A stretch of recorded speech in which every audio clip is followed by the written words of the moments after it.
think it was 6:30, we went over to the boot camp at the physiotherapists and did the actual class, and towards the end of the class it was not feeling well. So I just kind of said to Sarah, who was the physiotherapist instructor, you know, I'm just going to sit down for a few minutes because I'm not feeling very well. I just kind of noticed that she just was seeming kind of a little bit more fatigued, a little bit more lethargic than she previously was. And so I went over and checked on her, and she just said, I just have this like tight kind of feeling in my chest. And she was, like I said, sweating a little bit more and breathing a little bit heavier. So she came down and sat next to me, and then that's really the last thing I remember. So we sat there probably for a good 5 minutes, and she said, Sarah, I'm starting to feel better, you know, like go back to instructing.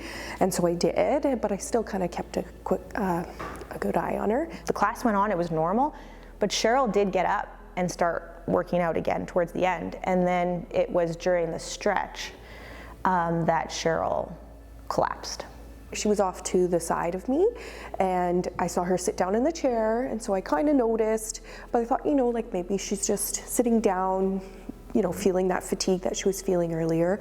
And then she fell onto kind of her left shoulder, her left side, kind of fell forward and was on the ground. From that moment, Sarah took control of the entire situation. She told everyone that she was trained as a first responder as part of her athletic therapist training, and she started immediately taking Cheryl's pulse.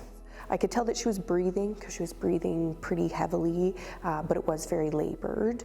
I tried to get her pulse from her wrist, and with that, that's when she stopped breathing. And as soon as she stopped breathing is when I had called for someone to call 911. The person that I was talking to on the phone was very compliant in everything that I asked her. It's always helpful to speak to somebody who knows what I'm referring to when I'm asking for an AED or to start compressions.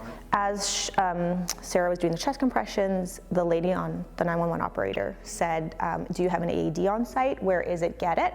And because I had done my training here, I knew exactly where it was. It was at the back door. I ran and got it. This AED that we had was very easy. It's basically just pads and a button. Very simple to use. And we proceeded with putting on the AED. We had to shock her twice and proceeded with CPR as directed. Megan was here taking down all the vitals that I was giving her and the timing. I wrote down the time in which she fell, the time in which we started CPR. When we could no longer find a pulse, I wrote down the time that we started the AED, that it went off the first time and the second time. So then when the paramedics and firefighters arrived, I was able to kind of step away and take that moment, and she was able to relay that information. There was a few people that directed us directly to the building itself, or the room that it was located in. Neither the driver nor any of the guys in the back of the truck were from this station, so we didn't know the area that well, so the bystanders helped us kind of get to the patient in the room a little bit quicker. Everybody seemed like they had a role and they were executing it appropriately. Someone was doing compressions while another was handling the defibrillator. My job to immediately help the patient during that call was to start on an airway, so provide oxygen for the patient. So I grabbed a bag valve mask and an OPA, and so I started administering extra oxygen. Joe, my other partner, was doing CPR, and Eric was tending to the airway. So Joe had done a little bit of CPR. I had instructed him to stop because I was trying to put the pads on to where he was doing CPR. And at that same time, I took advantage of the break in the CPR to do a pulse check. And I realized that the patient had a pulse at that time. So we stopped CPR, continued with the ventilation, and then I gave a report to Kaylee and Jocelyn, who were walking in. So our role as paramedics is to assess the scene and assess the patient as promptly as we can. We did have, fortunately, a lot of information about this patient and what had happened leading up to the event. Immediately, I stepped in to check the cardiac rhythm once we had the pads attached, and at the same time we were analyzing the rhythm, Joel advised me that he could feel a pulse, and at that point we announced that we had a return of spontaneous circulation, or ROSC as we call it. So we were able to start intravenous and get prepared for any medication administration that might have to happen later. And then we got her onto our stretcher, and then we were able to complete transport after that. It was almost like that breath of fresh air once they came in the door, so that I could step away and take that moment for myself, because it is a lot. You have a lot of adrenaline coursing through you, and it was amazing to see them do their work so seamlessly the entire time. The most important factor in Cheryl's positive outcome from this situation was the quick actions of the physiotherapy staff.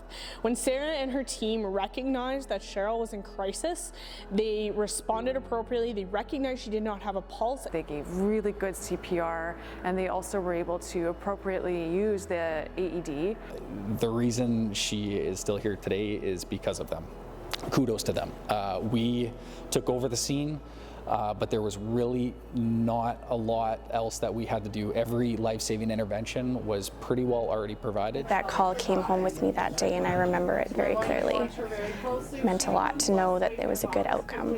I can't imagine how many people had to do what they had to do to make things line up and to get me to the point where I'm okay.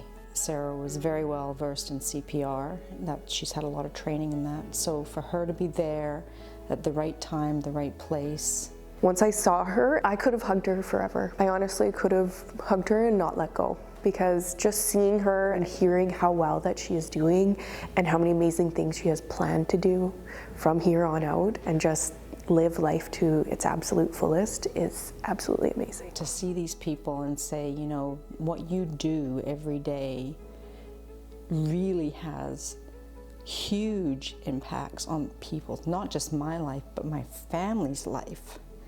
They are so grateful that the first responders were able to do what they did.